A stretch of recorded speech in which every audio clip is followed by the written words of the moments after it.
বৰ্মন খুৰা আমাৰ ঘৰলৈ আহিছে। তুমি কথাবোৰ অকণমান ভাবি চিন্তি কোৱাটো কৰি তুমি এনেই ইমান টেনশ্যনত আছা পাৰিবাচোন ইমানবোৰ দায়িত্ব ল'ব এতিয়াই মই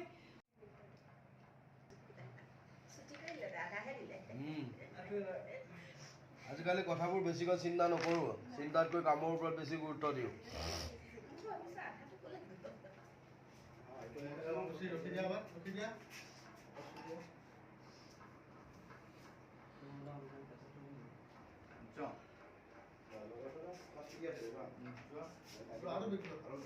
Action.